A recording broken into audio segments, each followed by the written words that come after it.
अस्सलाम वालेकुम नाज़रीन, प्रोग्राम टसरवाम साथ मैं हूं अफजल अयूबी। नाज़रीन, पाकिस्तान में सियासी और मुआशी अदम इस्तेहकाम की वजह से हालात दिन ब दिन अबतर होते जा रहे हैं। क्या वजूहात हैं, इकनॉमिक्स क्राइसिस के पीछे क्या लॉजिक है, क्या टैक्स निज़ाम भी हमारा ऐसा है जिसकी वजह से हम इकनॉमिक्स क्राइसिस की तरफ गए हैं, या इंटरनेशनली तौर पर हम इकनॉमिक्स क्राइसिस की तरफ जा रहे हैं। इस पर आज गुफ्तगू करेंगे और मेरे साथ लाइन पर मौजूद हैं काशिफ अनवर साहब। आप सदर हैं लाहौर चैम्बर ऑफ कॉमर्स के। काशिफ अनवर साहब, आपको अपने प्रोग्राम सर खुशामदीद कहते हैं। अस्सलाम वालेकुम सर। जी वालेकुम अस्सलाम। काशिफ अनवर साहब, ये बताइएगा, मौजूदा हालात में पाकिस्तान को मुआशी बदहाली से किस तरह निकाला जा सकता है? जी बिल्कुल, मौजूदा हालात में हमें शॉर्ट टर्म, मीडियम टर्म और लॉन्ग टर्म अपनी प्रायोरिटीज़ को सेट करना होगा, लेकिन ये बहुत ज़रूरी है कि अपोजिशंस और गवर्नमेंट्स एक पेज के ऊपर बैठें और वो बैठकर चार्टर ऑफ अंडरस्टैंडिंग और चार्टर ऑफ इकोनॉमी को साइन करें, क्योंकि जब तक एक पेज पे बैठ के चार्टर ऑफ अंडरस्टैंडिंग नहीं होगी तब तक चार्टर ऑफ इकोनॉमी साइन नहीं होगा, और जब तक हम अपने मुस्तकबिल का फ़ैसला नहीं करेंगे कि हमने कैसे चलाना है अपनी इंडस्ट्री को, हमने इस मुल्क के साथ क्या करना है,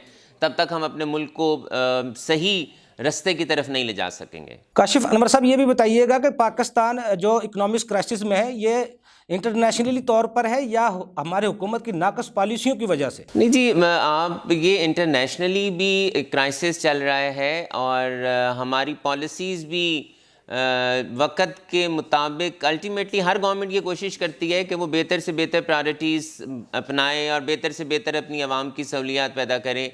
तो जो हमारे हालात हैं, हमारे रिज़र्व्स कम हैं, हमारे पास एक्सपोर्ट्स नहीं बढ़ पा रही, हमारे कंटेनर्स खड़े हैं, तो कुछ इश्यूज़ तो गवर्नमेंट को विरासत में मिले हैं और कुछ पिछली गवर्नमेंट्स की वजह से हमारी पॉलिसीज़ की ऐसी प्रायोरिटीज़ थी कि हम उनको सही तरह से इन्वेस्टमेंट अपने मुल्क के अंदर नहीं कर सके।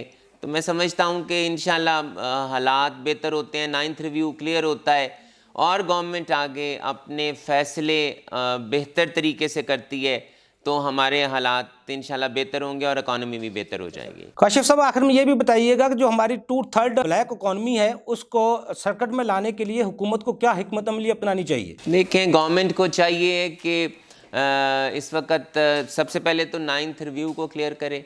9th रिव्यू के बाद IMF को कन्विंस करे कि जितना भी अनडिक्लेयर्ड फॉरेन रिजर्व्स हैं हमारे मुल्क के अंदर, उसको किटी के अंदर आना चाहिए।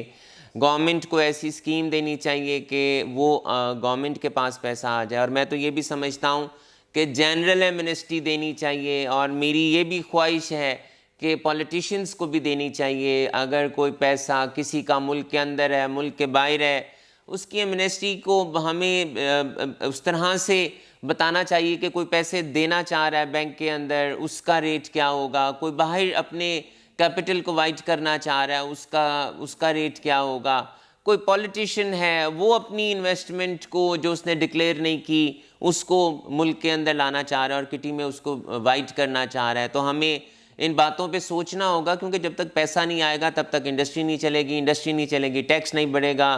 तो मैं समझता हूँ कि गवर्नमेंट को बहुत जल्दी कुछ फैसले करने चाहिए ताकि हम अपने मुल्क को बचा सकें। जी, बहुत शुक्रिया काशिफ अनवर साहब, आपने हमें टाइम